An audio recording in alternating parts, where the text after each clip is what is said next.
নিম্নচাপের বৃষ্টির জেরে ডিভিসি জল ছাড়ায় প্লাবিত হাওড়া, হুগলি ও পূর্ব বর্ধমানের একাংশ। প্লাবিত নিম্ন দামোদর অববাহিকার একাধিক গ্রাম। এদিকে প্রায় প্রতি বছরই এই পরিস্থিতির মুখোমুখি হয় বাংলা, যার জন্য অতীতেও ম্যানমেড বন্যা বলেই কেন্দ্রকে নিশানা করেছেন মুখ্যমন্ত্রী। আর বুধবার এই আবহে প্লাবন পরিস্থিতি খতিয়ে দেখতে সরাসরি পুরসুরায় পৌঁছন রাজ্যের মুখ্যমন্ত্রী। মুখ্যমন্ত্রীর দাবি, তাকে না জানিয়ে 3.5 লক্ষ কিউসেক জল ছেড়েছে ডিভিসি। আর কি বললেন তিনি, শুনবো।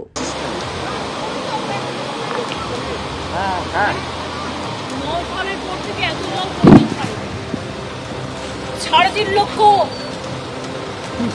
কিউসেক জল ছেড়েছে। আমি নিজে ডিভিসির সাথে কথা বলেছি, আমি নিজে ঝাড়খণ্ডের চিফ মিনিস্টারের সাথে 3 বার কথা বলছি। এত জল জীবনে ছাড়িনি। জল ছেড়ে ডুবিয়ে দেখছেন কি স্রোত।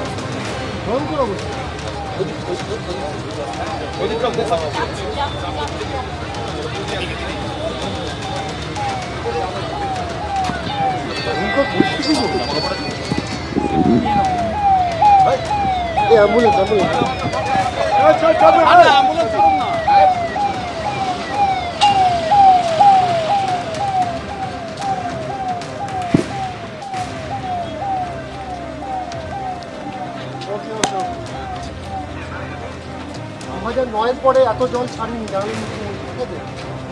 তোমাকে জানিয়ে রাখি,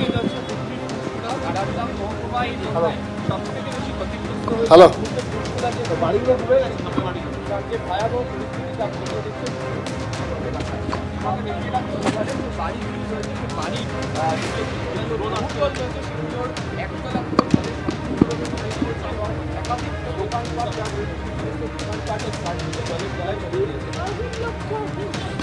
সাড়ে 3 লক্ষ কিউসেকের ওপর জল ছেড়েছে। মানে ম্যানমেড ফ্লাড, পরিকল্পিতভাবে বাংলাকে ডুবিয়েছে নিজেদের রাজ্যকে বাঁচাবার জন্য। বারবার বলে বলে বলে বলে ফেড আপ হয়ে যাচ্ছে। কেন্দ্রীয় সরকার ড্রেজিং করে না, ডিভিসি আরো 2 লক্ষ কিউসেক জল রাখতে পারে। যখন তোমাদের 70% ভরে, 80% ভরে, তখন তোমরা কেন ছাড়ো না? আর নিজেদের রাজ্যটাকে বাঁচাও, আর সবটা বাংলার উপরে ঠেলে দাও। বাংলার কত বঞ্চনা সহ্য করবে? আপনারা দেখছেন ইউএন লাইভ, বাংলা খবরের শেষ কথা।